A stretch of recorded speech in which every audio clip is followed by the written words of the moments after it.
For more on this, we're now joined by Asia One Pakistan Bureau Chief Anas Malik, who is reporting live from Tehran. Thank you, Anas, for joining us again. Anas, what is the latest update from the grounds in Tehran right now as the funeral ceremonies for Ayatollah Ali Khamenei get underway?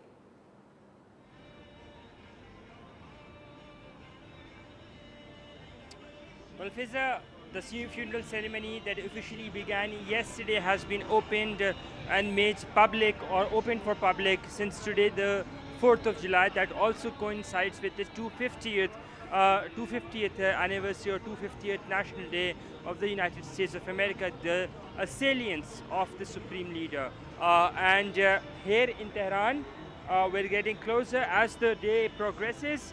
Right now, the temperatures continue to soar. What we see is that despite the temperatures that continue to soar, I'll just get a side for the benefit of our viewers. You can see just behind me that there are stalls that have been set up, and volunteers that are there who would bring you food, who would bring you water, who would bring you hydration. And you see people carrying flags of the Iranian flags, and then the red flags, and then there are certain flags of other organizations that they continue to carry. In fact, you see women, children, all people from all sorts of life that continue to come in and that continue to participate and walk towards the Musalla. Where I am, it's about a 20-odd minute walk from the Musalla itself, where the body is currently being kept, the mortal remains are being kept, and barely you see any traffic that has been put up. Only authorized vehicles, they've been allowed to go there, to be on this road, onto the roads that are leading to the Musalla by the officials or by the authorities. And again, just to give you a sense, it's very, very hot. Yet the Musalla had a rare chance, and we'll be putting that out on Asia One in a while from now. I had a rare chance to get to the Musalla a short while back. It's a long walk, and it's packed. But what we're further expecting is that as the tour progresses, these roads too leading to the Musalla, the one that I am on, and the one that's right behind me that you can see, they too will be packed as well, and this will continue up until Monday. Monday is when the main procession or the funeral procession will be held. The funeral prayers will be held tomorrow, and the procession or the farewell procession from Tehran will be held on Monday. On the streets of Tehran, it will be packed, and the funeral will then be taken to the holy city of Qum, where another funeral prayer will be held, another funeral procession will be held. The body will be laying there in a state of mourning, where people can go and pay their respects and then move onwards. And then the body will be taken eventually to Iraq and back to Iran, where he will be buried in Mashhad at the shrine of the 8th Imam of the 8th Shia Imam, Imam Raza. Yes. Anas, I'm sure you must have communicated with the general public. So I want to know about the emotional sentiment and the expression of the general public over there while the body lies in state.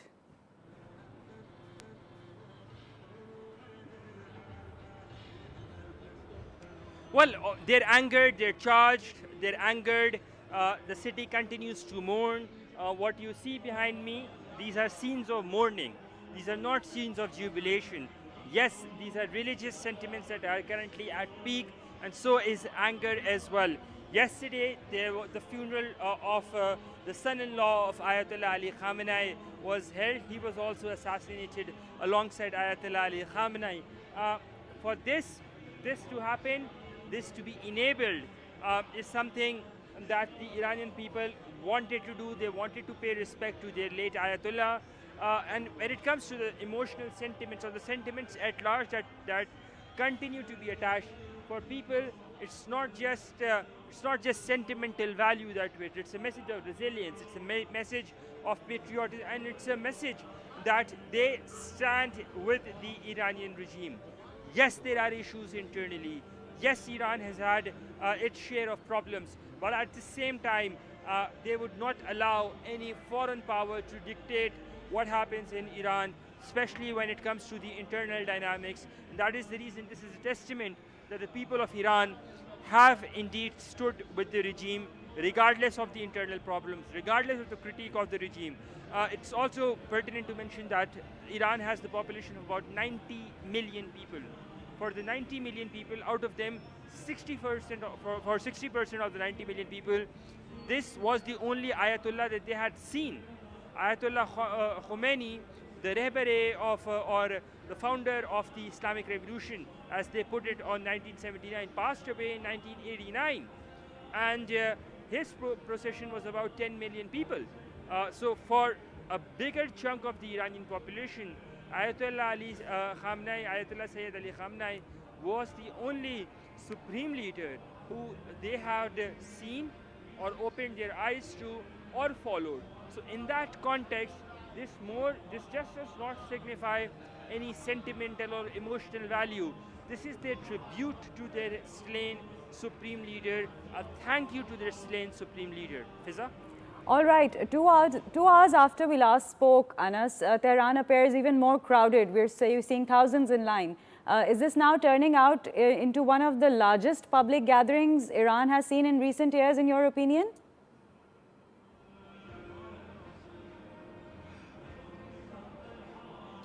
Yes, it will eventually it will turn out to be one of the largest public gatherings that the people of Iran have seen in recent years. Eventually, not right now. As I said, the temperatures continue to soar up. When I showed it to you from the top, that was a different scene where I'm standing, and again I'll get aside for the benefit of our viewers. You see people are still here, they continue to pour in. There are roadblocks that have been put up, main roads that have been designated for walkers, and then people are just being, literally, it's a freebie festival, it would not be wrong to say. It's a freebie festival in the sense that people would want the devotees or the pilgrims or the mourners to be very well hydrated. They should not, that the incrementation of weather should be a hurdle in their way, and in that context, I think what we're seeing right now, it is particularly in that context. So I mean, as the day progresses more, as the sun goes down, right now the temperatures are about 37, 38 degrees. We're expecting the temperatures to soar up to about 41 degrees. So as the temperature goes down, we would be seeing more and more people flock up, because it's not an event per se. There is no schedule. The body lies in a state of mourning. People go there. It's a rotationary cycle. You go one side, you come the other side, you pay your respects, and you leave. So I think as the temperature goes down, more and more people will be coming up. Fiza? Anas, beyond the emotion of the moment, what message is Iran or the Iranian government is trying to send to its own people and as well as to the world through this ceremony, if you call it, if not event?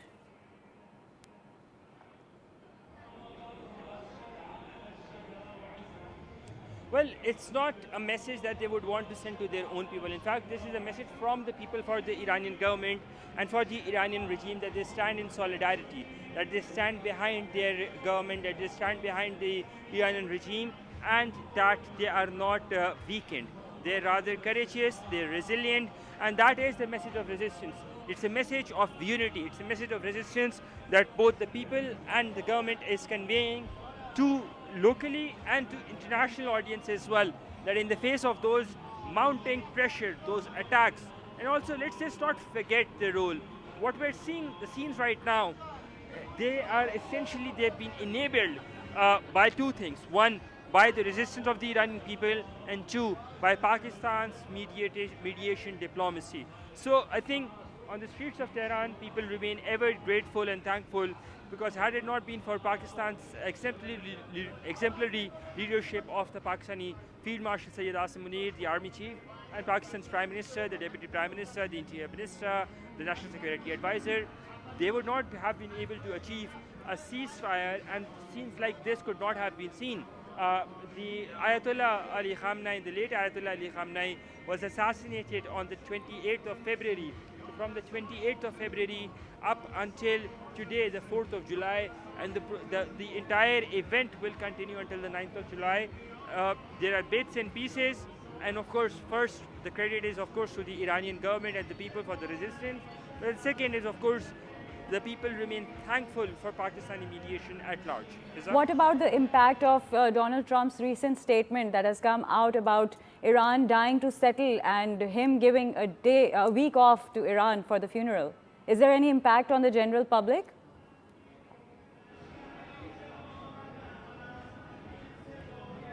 I don't think so there is an impact for that for now, because right now people are more concerned to, and you see the impact, there is no impact. What you see behind me, these are historical moments.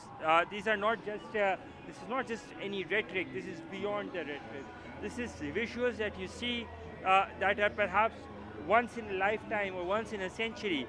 As the Iranian officials have been saying, this event will be the biggest one for the history books, biggest perhaps in recent times and for the century as well. 25 million people coming in is not a child's play that wills to manage such a big crowd.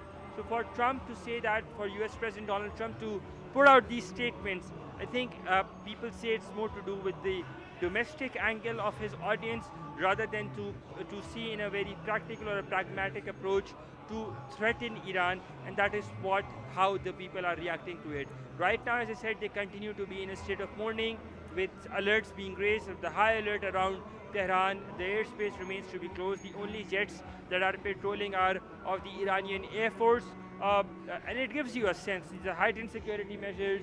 The first line is police, the second line is the military, the third line is the IRGC itself. There are covert operatives who are there in their uniforms.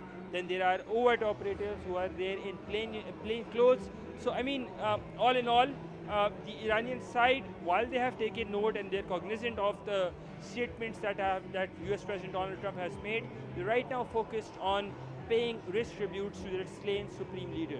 Fiza? All right, last but not the least, other than the reporting that you're doing since throughout the day, on a personal level, being a Pakistani present in Iran at that moment, at that very historic moment right now, what is the most striking thing that you are finding, through this event and that place? Also, what do you believe will define this moment in Iran's modern history?